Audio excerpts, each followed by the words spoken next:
TEN Canal 10 presenta Nuestra Lengua, un programa avalado por la Universidad Pedagógica Nacional Francisco Morazán, enfocado en educar en el área de español. Nuestra Lengua. Hola, bienvenidos al programa Nuestra Lengua. Saludamos a toda la audiencia que está pendiente de las temáticas que planificamos con el objetivo de desarrollar el hábito lector en los niños y jóvenes de nuestro país. Bienvenidos. Bienvenidos al segmento Taller de la Palabra, y es acá donde pretendemos abordar esta temática. Esto está a cargo del Departamento de Letras y Lenguas de la Universidad Pedagógica Nacional Francisco Morazán, en colaboración con Clave y, por supuesto, transmitido por este su canal, Canal 10. El tema que abordaremos hoy es la lectura en el centro escolar, en la escuela. Lorena.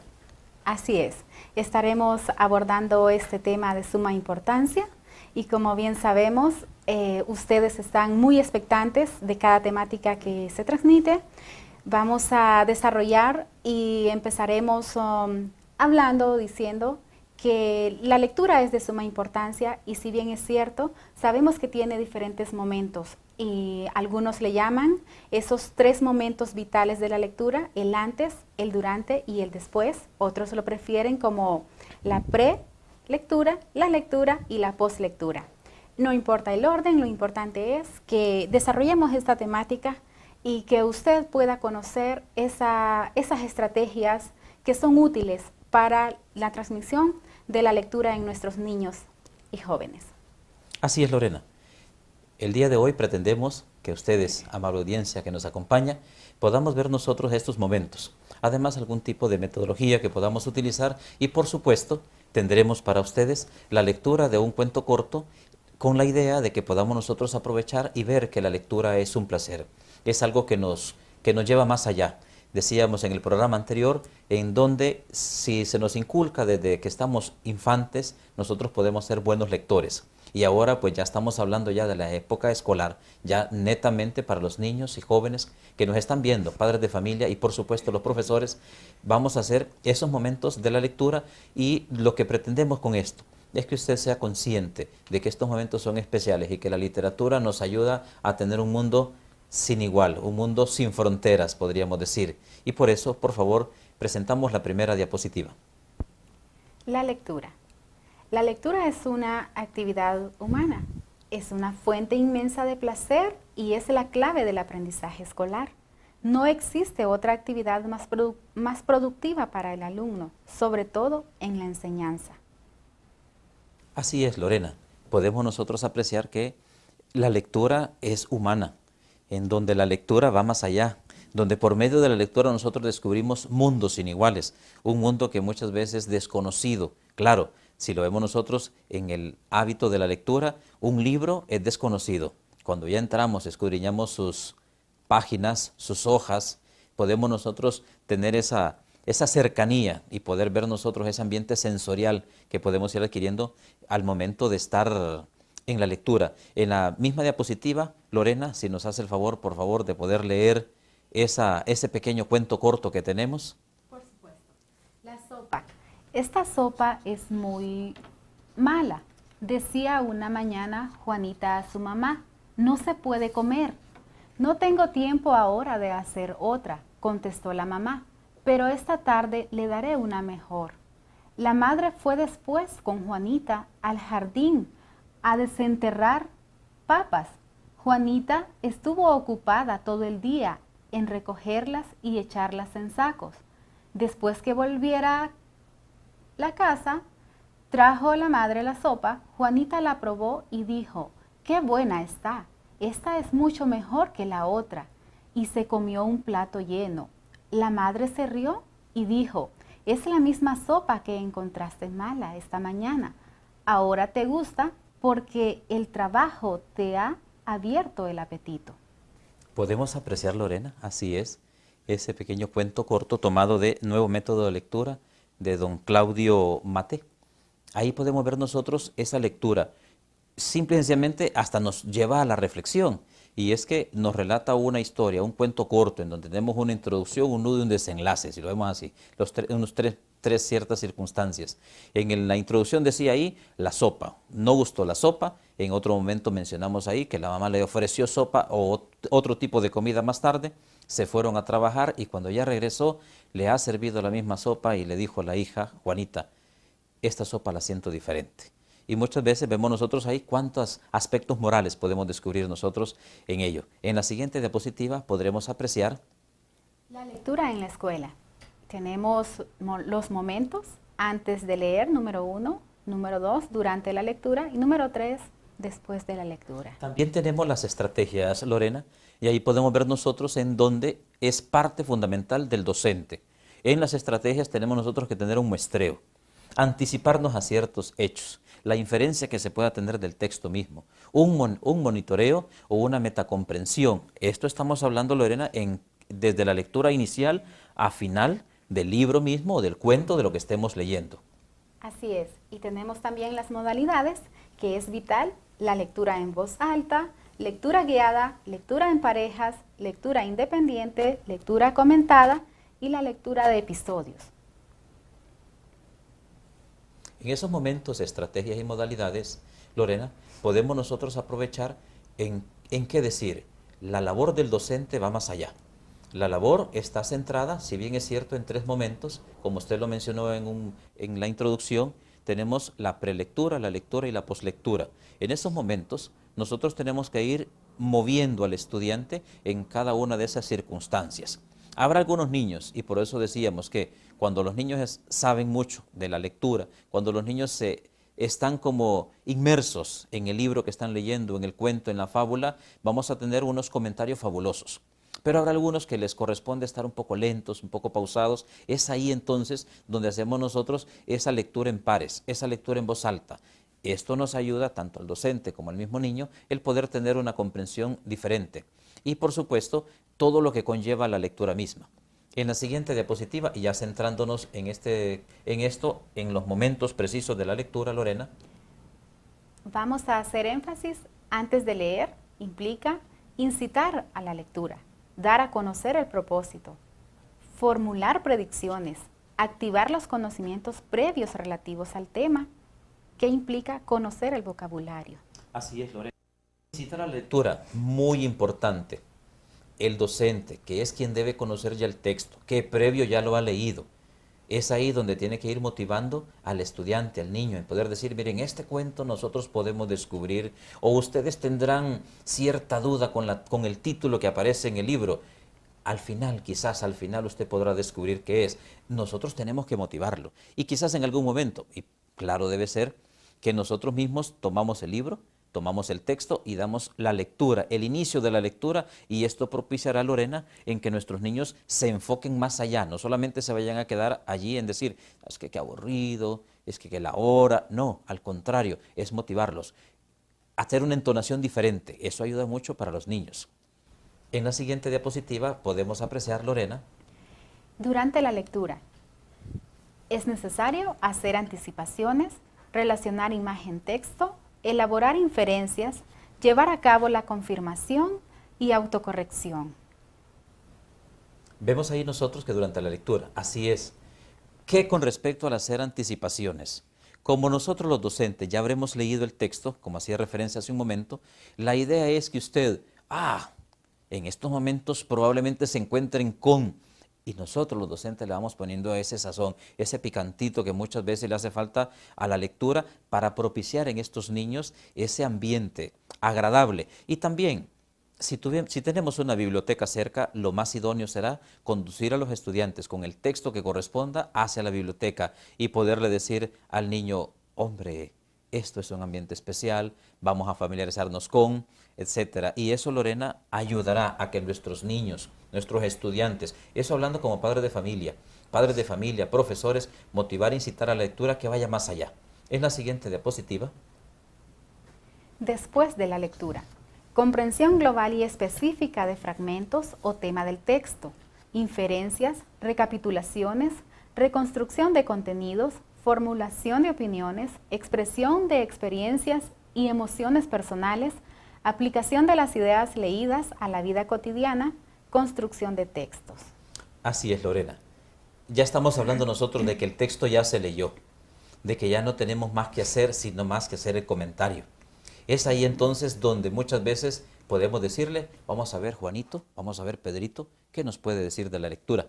Y ahí propiciamos entonces el momento de poder discutir esa lectura que hemos tenido. Y como el docente, insisto, ya sabe qué preguntas poder hacer, cómo conducirlos, vamos a tener en ese momento, Lorena, un ambiente favorable, un ambiente de aula en donde nos va a propiciar que nosotros mismos docentes nos sintamos satisfechos con esa lectura.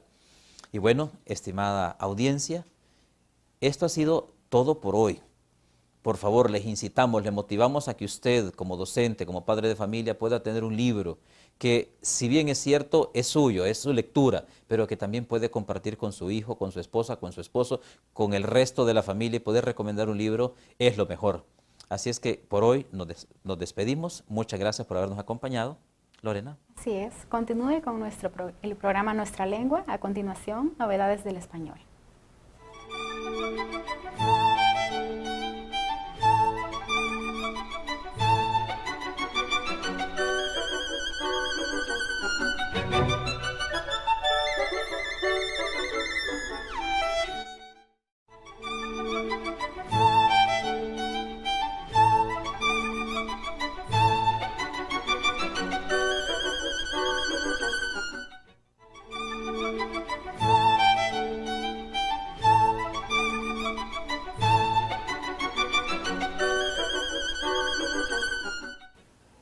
Bienvenidos al segmento lingüístico Novedades del Español del programa Nuestra Lengua, producido por la Universidad Pedagógica Nacional Francisco Morazán y transmitido por su canal, Televisión Educativa Nacional, Canal 10.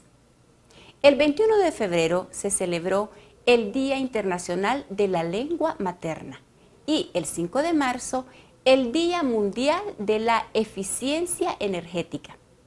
En ese contexto, en el segmento de hoy, hablaremos de las palabras materno y energía.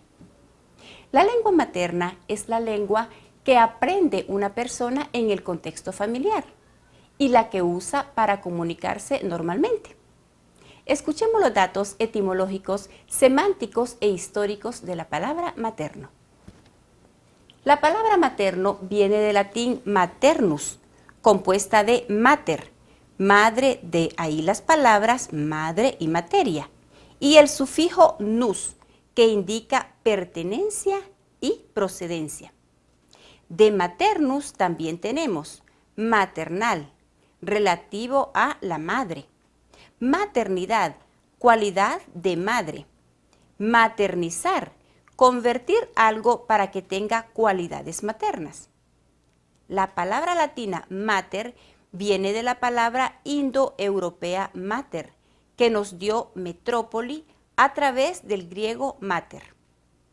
La diversidad lingüística se encuentra cada vez más amenazada con un mayor número de lenguas que desaparecen. Cada 2 semanas, como promedio, una lengua desaparece, llevándose con su desaparición todo un patrimonio cultural e intelectual. Afortunadamente, y gracias a que se ha asumido la importancia que tienen estas lenguas, se han alcanzado logros en materia de educación plurilingüe basada en la lengua materna, en particular en la educación primaria. Asimismo, hay un compromiso cada vez mayor para que se desarrollen en la vida pública. Las sociedades multilingües y multiculturales existen a través de sus lenguas, que transmiten y preservan los conocimientos y las culturas tradicionales de manera sostenible. Por eso debemos cuidar todas las lenguas. De igual manera, el diccionario de la lengua española define la palabra energía como eficacia, poder, virtud para obrar. Escuchemos los datos etimológicos, semánticos e históricos de la palabra energía. De acuerdo con el diccionario etimológico de la lengua española, la palabra energía viene de el latín tardío energía, y este del griego energeia. Otro elemento que aporta de energía es el uranio, que se transforma en energía en centrales atómicas libres de emisiones de dióxido de carbono y de sustancias tóxicas, y hoy en día proporciona un 17% de la producción de la energía mundial. Igual que todas las demás formas de aprovechar la energía, está ligado a la emisión de sustancias dañinas, gases tóxicos de escape, por ejemplo. Según la Real Academia de la Lengua, existen diversos tipos de energía, entre ellas: energía alternativa, energía procedente de fuentes distintas a las habituales como el carbón, el petróleo o el gas, por ejemplo, la energía eólica. Energía cinética, energía que posee un cuerpo por razón de su movimiento. Energía de ionización, energía mínima necesaria para ionizar una molécula o átomo. Energía fotovoltaica, energía solar obtenida a partir de la radiación del sol y utilizada por usos térmicos mediante colectores para generar electricidad con paneles fotovoltaicos. Energía mareomotriz, energía obtenida a partir del movimiento de las mareas. Energía nuclear, energía obtenida por la fusión o fisión de núcleos atómicos. Energía potencial, capacidad de un cuerpo para realizar trabajo en razón de su posición en un campo de fuerzas. Energía radiante, energía existente en un medio físico, causada por ondas electromagnéticas, mediante las cuales se propaga directamente sin desplazamiento de la materia. Energía causada por una corriente de partículas como electrones, protones, etc. Energía renovable, energía cuyas fuentes se presentan en la naturaleza de modo continuo y práctico, inagotable, por ejemplo, la hidráulica, la solar o la eólica. Energía termonuclear, energía generada por reacciones de fusión nuclear. El 5 de marzo se celebra el Día Mundial de la Eficiencia Energética, con el objetivo de hacer conciencia sobre el uso racional de la energía en el medio ambiente y las consecuencias de ello. Agradecemos su gentil atención y le invitamos a un próximo segmento lingüístico.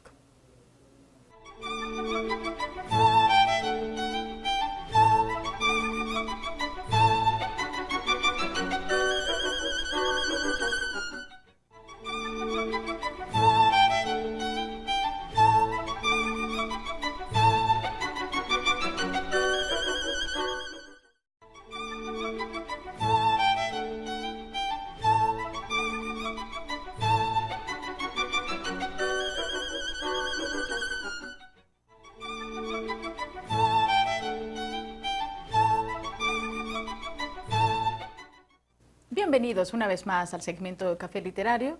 En este momento yo voy a hacer un pequeño resumen de una conversación muy interesante que tuve con el escritor Calqui Martínez. Y como el tiempo se nos agota cuando nos emocionamos a hablar de autores y de sus obras, entonces hoy voy a presentarles la obra del autor Calqui Martínez. Virgen y otros cuentos. Aquí les presento la obra y aquí está también él conmigo para conversar acerca de su obra. Calqui, bienvenido otra vez. Gracias, conversemos de Virgen y otros cuentos. ¿Por qué Virgen y otros cuentos?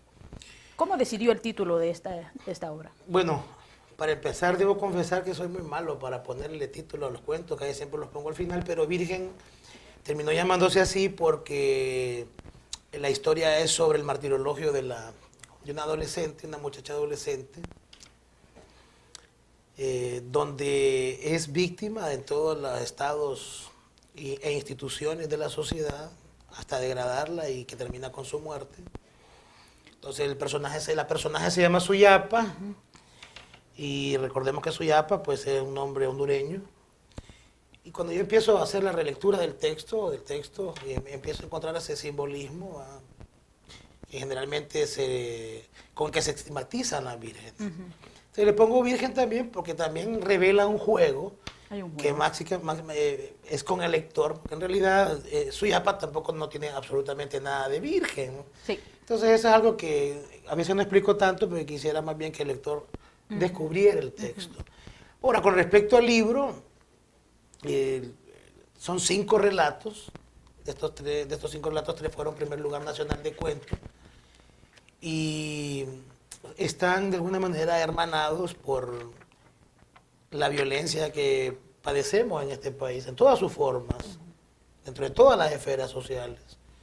Y pues yo soy del sureste de San Pedro Sula, digamos, donde creció la primera generación de Lampa, y vi el génesis, el desarrollo, y hasta donde se pudo convertir lo que fueron en primera instancia unos ladronzuelos, convertirse después en líderes de organizaciones ilícitas y todo eso, pero tampoco es estigmatizarlos, porque muchas veces cae siempre eso, es producto del mismo sistema de injusticia que tenemos en un país, muy desigual, y donde no procuramos tener espacios de esparcimiento cultural, deportivo para los jóvenes.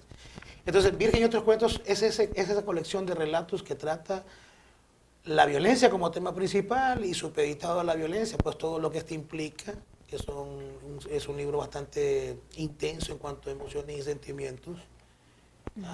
A mí me preguntan a veces en los conversatorios que hay mucha venganza, sí la hay, y hay mucho miedo, sí lo hay, y hay mucha impotencia también y mucha desesperanza. Entonces, en ese sentido, pues, Virgen y otros cuentos es dejar también un testimonio sobre la Honduras que yo he visto, que también no ha cambiado, como me decía hace poco alguien.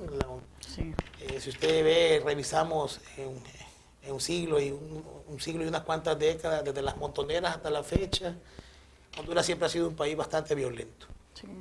Y pese a no tener los fenómenos que han pasado en El Salvador con las guerras civiles o en Nicaragua, y aquí parece que estuviéramos todo el tiempo en guerra, si no miremos que ya llevamos como 14 o 15 masacres en lo que va del año. Usted me va a contar ahora cómo decidió la distribución de los cuentos, pero a mí me encanta que usted haya dejado por último El hombre y el perro, porque me da la sensación de que después de tanta tristeza, desolación, hay un poquito de ternura al final en El hombre y el perro. Pero cuénteme usted, eso es mi gusto personal, pero Claro. usted, ¿cómo decidió la ubicación, el orden de estos relatos? Bueno, en realidad hay 3 cuentos hermanos que pertenecen a un mismo trabajo que yo pretendía. De hecho, ahí se quedaron fuera 3 cuentos más. Los cuentos hermanos ahí son Dingo, Virgen y 15 para las 12. Tienen esa misma atmósfera urbana, sí, con los personajes marginales, sí, el crimen. Hay un cuento muy ajeno a esos 5 que se llama El rostro del amor, que linda más entre lo psicológico y el erotismo, la relación hombre-mujer, que es un tema muy clásico en la literatura, de la infidelidad. sí. Y por último, ese cuento que a usted le resulta quizás un poco de ternura, y yo creo que es más bien una forma de ternura en la forma estilística y del discurso del personaje, porque es la añoranza de su hermano, el hermano que perdió y que le arrebató la década perdida en este país. Sin embargo, también no deja de ser un cuento violento. Sí. La historia de El hombre y el perro se convirtió en un reto para mí porque saldaba de alguna manera mi deuda como intelectual con los acontecimientos de los 80, aunque yo nací en 1980, y sé que hay libros muy buenos de testimonios acá. Por ejemplo, tenemos Cuando las tarántulas atacan, pero yo quise sacudirle a estos cuentos ese pecadillo que muchas veces algunos escritores, a quien yo admiro también, cometen, que es como impregnarle una doctrina política a los... O sea, no quise que los cuentos cayeran en un discurso político, sino más bien que se quedaran dentro de la literatura misma, que fuera un juego literario con el lector. Sí. Y la historia de Gordo, ese personaje que nace para triunfar en el boxeo, pues es... Que no era gordo, ¿no? No, él era un gordo de cariño, quizás por lo que comía, pero en realidad es ver también algo bastante interesante, porque de la década perdida se habla mucha gente que desapareció y murió, Sí.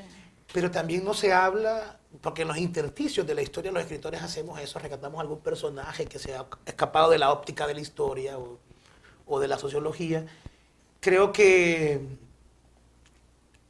el hombre y el perro tiene la virtud de que rescata a un personaje que era militante de estas huestes, de este escuadrón de la muerte en la década de los 80, y vemos también como alguien que nació para triunfar como atleta, en este caso el boxeo, termina convirtiéndose en un matón y después queriendo ser ajusticiado por la... Claro, todo esto es ficción, ¿verdad? Claro, claro. Ya si responde a una realidad por ahí donde pueda alguien vincularse, pues ya es otra cuestión que no queda en mí, queda en el lector, queda en quienes lo leen, o quienes tienen tantas historias también ahí en el tintero y no quieren decirlas, o muchos testimonios. Pero en realidad yo creo que esa ternura que usted encuentra es ese lenguaje de añoranza con que el personaje habla, A mí y que me el encanta- padre habla de su Es el hijo y padre, su madre. es, Claro. es el padre el que me gusta, porque hay la sensación de pérdida, pero también del hijo perdido, y también el amor con que el hijo lo ve a su padre. Y yo podría decirle, yo no sé, me voy a atrever a decirle que yo creo que es su cuento mejor logrado. Me voy a atrever. ¿Por qué? Porque me gusta cómo termina. Mire, va como increciendo la cuestión de la narración, nos va metiendo en una atmósfera de... va dosificado. Va dosificado la parte histórica, la parte del dolor, de la pérdida, y luego la ternura del padre con su hijo. Y luego, al mismo tiempo, usted va haciendo un enlace en la narración con el paralelo con el perro.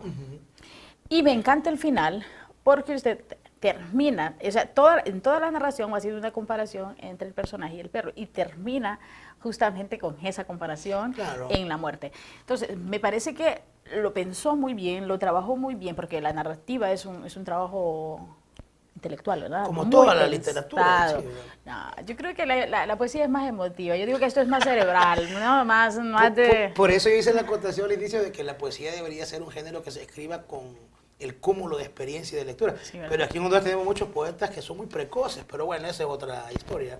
Ahora, me gusta la observación que hace, solo quisiera aclarar algo. Lo que sucede quizá con El hombre y el perro, Licurenda, es que... ¿Será que yo soy más tierna? No, es que este cuento ya es el resultado de una ya experiencia escribiendo. Por eso usted siente, incluso creo que lo disfruta más porque también está más cercano a la forma narrativa de la novela. Y por eso las ideas están más explayadas, no se queda tanta tinta, es que el tintero se esparce, las ideas, los personajes se describen más. En los otros relatos, las cláusulas, las oraciones son más cerradas. Hay más acción. Claro, también se evoca, no se dice, es más sutil. Y los finales, no sé si observó también, yo no soy un escritor de finales cerrados. Sí, más bien es el lector quien reconstruye los Así es, finales así es. de mis cuentos, porque creo que como ente pensante el lector, yo escribo los cuentos para mí, pero como ente pensante el lector debe también ya renunciar a esa postura donde cree que el mismo escritor tiene que darle un fin. No. Son ellos y su No pulsión está de los que moda. deben... Ya no está de moda. Sí, y aparte pues también queremos que haya una nueva literatura, Por hacer esa supuesto. transición, ¿no? Es necesario, es necesario. Sí, he de decir que esta obra me ha gustado porque tiene estos elementos muy realistas, casi casi prototipo del naturalismo francés, ¿verdad? Ajá, Muy con naturalista. Emilio Zola. De esa línea la descripción es bastante fuertes. Es un zarpazo, ¿verdad?, a la realidad, porque Claro. cuando estamos inmersos en la lectura estamos realmente sintiendo que somos partícipes Sí, de la sí. obra. Ahora, solo como aclaración, cuando a veces a mí me aterra que de pronto nos sintamos como golpeados por una realidad que es muy cotidiana, lo difícil Sí. es llevarlo a la literatura. Sí. Porque alguien me decía por ahí, bueno, lo que sucede en tu libro es lo que sucede día a diario, sí, pero desde la literatura. Claro.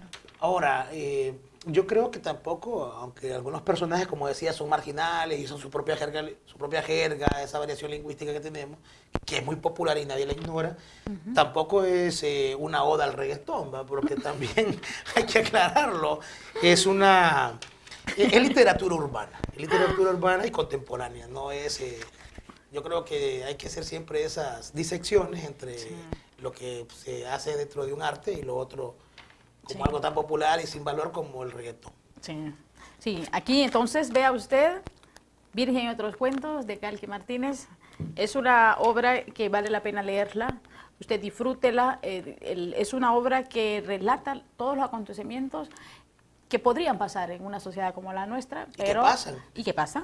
¿Y qué pasan? A diario. Pero que con el arte literario pueden transformarse en eso, en obras literarias.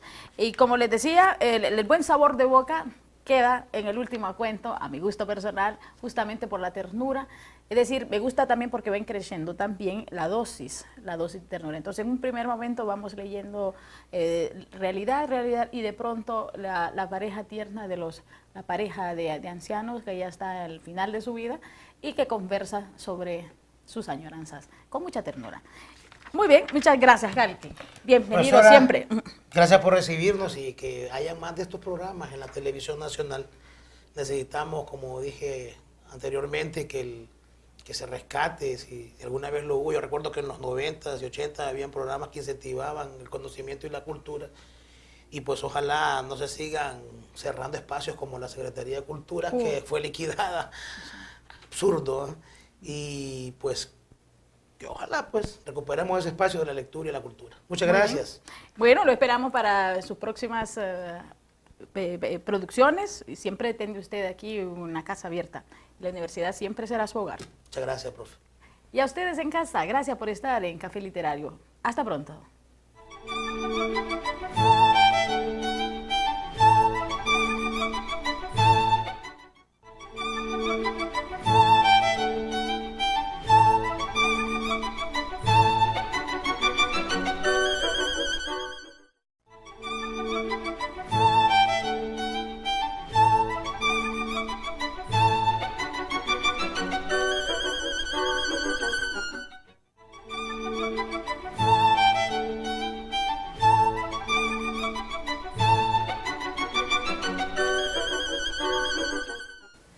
Hola, muy buenas noches. Sean bienvenidos al cuarto segmento del programa Nuestra Lengua. Hablamos de Salgamos de Dudas, el espacio donde tenemos la libertad de poder dilucidar las interrogantes que se nos presentan a medida nosotros hacemos uso de nuestro idioma. En esta ocasión, como todas las demás, me encuentro junto a la licenciada Sonia Isabel Mendoza, quien es la experta en esta área y nos ayudará a responder esos problemas. Hola, profesora. Hola, ¿cómo estás, Cecia? Y buenas noches a nuestros televidentes. Estamos aquí ya listos para poder darle respuesta a esas interrogantes que usted tiene. Recuerde que usted puede ser parte de nosotros enviándonos sus preguntas, sus comentarios, sugerencia de temas, incluso enviando carteles y preguntas nuevas para poder exponerlas dentro de este segmento a través de nuestro Facebook. Nos encuentra como Nuestra Lengua TV Letras y también tiene la posibilidad de enviar un correo electrónico a la dirección nuestralengua@upnfm.edu.hn. Con esto vamos a dar inicio a la trivia de esta noche, que ya está publicada en la página de Facebook y que le invitamos a dar respuesta. ¿En qué país nació Julio Cortázar? Tenemos tres opciones: A, Francia; B, Bélgica; C, Argentina.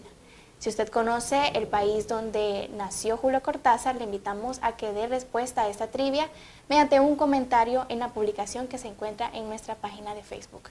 Ahora sí, vamos a pasar a la primera sección de nuestro programa. Se trata de ortografía en las calles, donde les traemos el siguiente, no es un cartel en sí, es un sticker que dice: subase, agarrese, persinense y cállese. ¿De qué manera podemos arreglar este escrito, profesora? Bueno, no tiene tildes ninguna de las palabras que ahí aparecen y son verbos pronominales, ¿verdad? Tiene el pronombre se al final. Entonces deben ser palabras esdrújulas todas. Le falta la tilde en súbase, ¿verdad? O sea, en su base la U para que diga súbase, agárrese, persígnese y cállese. Entonces la tilde en la A de cállese persígnese la I, ensúbase la U y agárrese la A. Están cumpliendo la función apelativa del lenguaje, pero no está correctamente tildado y preferiblemente en esta ocasión pues se las presentamos en minúsculas y la inicial mayúscula de la primera palabra. Así es, y también la palabra persígnese también presenta que no está la G que debe llevar esta palabra y también un punto final después de cada oración. Aunque de manera personal, profesora, yo considero que este escrito es un poco irrespetuoso para la persona que lo lee, para el lector. Sí, claro, imagínese que usted se va a subir en un medio de transporte y lea eso, ¿verdad? Cualquiera se asusta. Así es. Bueno, ahora sí vamos a dar paso a la primera pregunta de nuestro segmento. ¿Es válido el término que ojo está en una sola palabra por si acaso?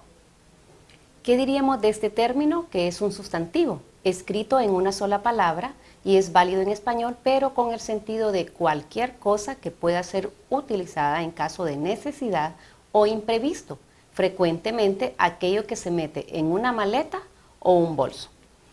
Mire, si vemos el ejemplo, pues dice para Maricondo, los por si acasos, ahí está en plural, son el mayor enemigo del orden. Pero también esta misma expresión se puede encontrar de manera separada.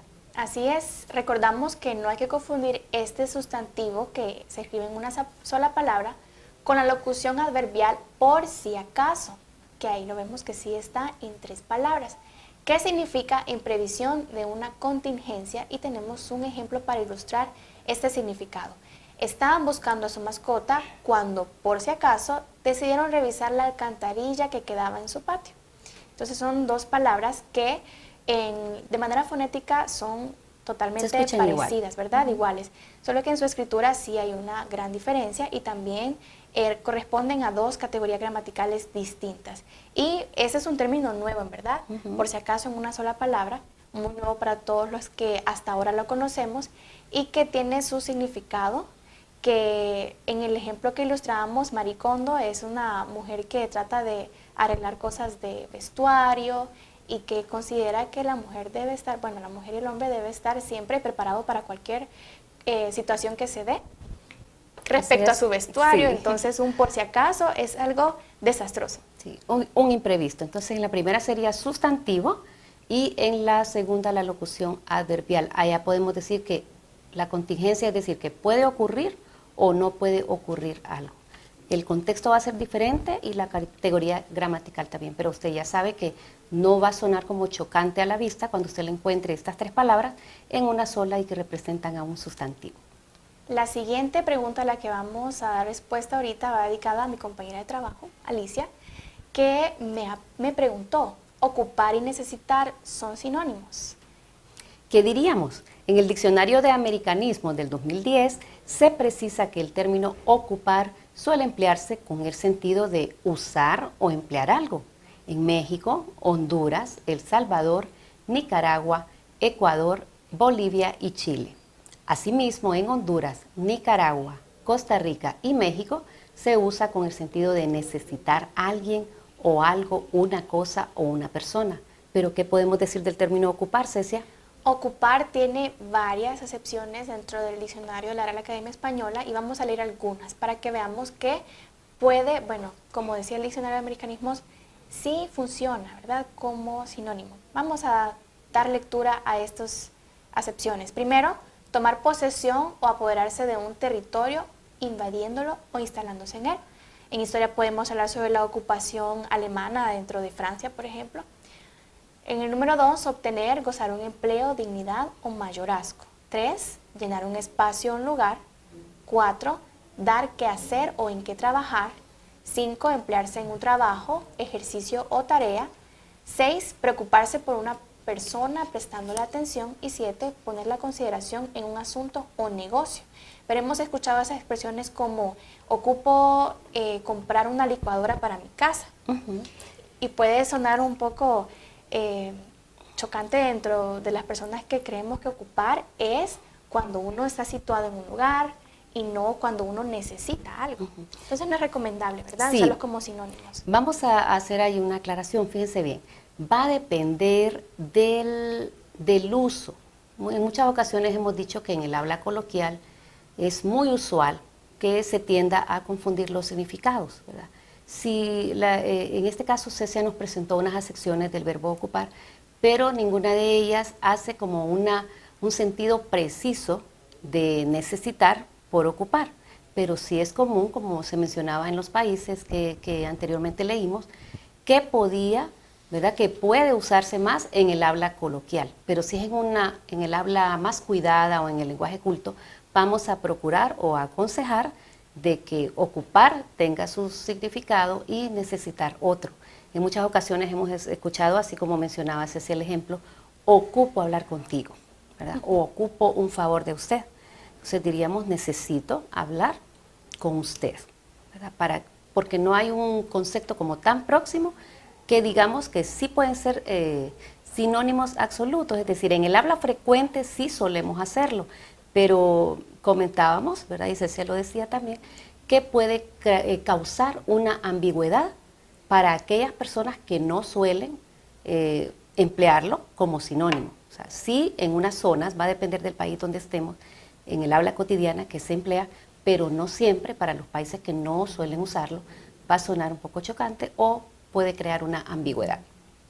Por tanto, es recomendable utilizar el sentido que cada palabra posee y suena para mí en lo personal mucho mejor utilizar necesito comprar una licuadora para mi casa en lugar de ocupar. Por tanto, esperamos que esta información sea de mucha importancia para ustedes y que Alicia, mi compañera de trabajo, quede satisfecha con esta respuesta. Vamos a dar paso a la siguiente sección de nuestro segmento y hablamos del espacio de la palabra del día, en la que hoy les presentamos esta palabra, que para la mayoría puede ser nueva, godible. ¿Qué significa la palabra godible? Estamos hablando de un adjetivo y es una palabra que se refiere a alguien de carácter placentero, confortable, ameno, jocoso, agradable, divertido, chistoso o plácido, que no es amargado o tiene actitudes negativas. Así es una palabra muy interesante y a la vez que calza para muchas personas que quizá nosotros conocemos y que solamente con leer la definición nosotros ya pensamos en esa persona a quien le podría calzar muy bien este adjetivo. Si usted tiene una palabra nueva que cree que todos los que ven el programa deben conocerlas, también háganosla llegar para poder exponerla aquí dentro de esta sección, la palabra del día que le proponemos todos los lunes. Ahora sí vamos a pasar a dar respuesta a la trivia de la noche. Vamos a darle lectura a continuación. ¿En qué país nació Julio Cortázar? Opción A, Francia. Opción B, Bélgica. Y opción C, Argentina.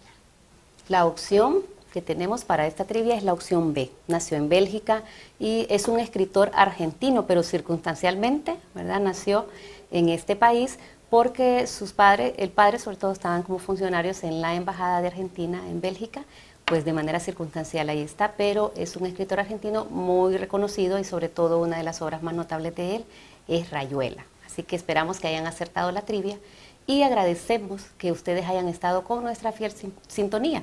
Siempre les recordamos que nos pueden sintonizar por Televisión Educativa Nacional TEN Canal 10. Los esperamos en el próximo programa.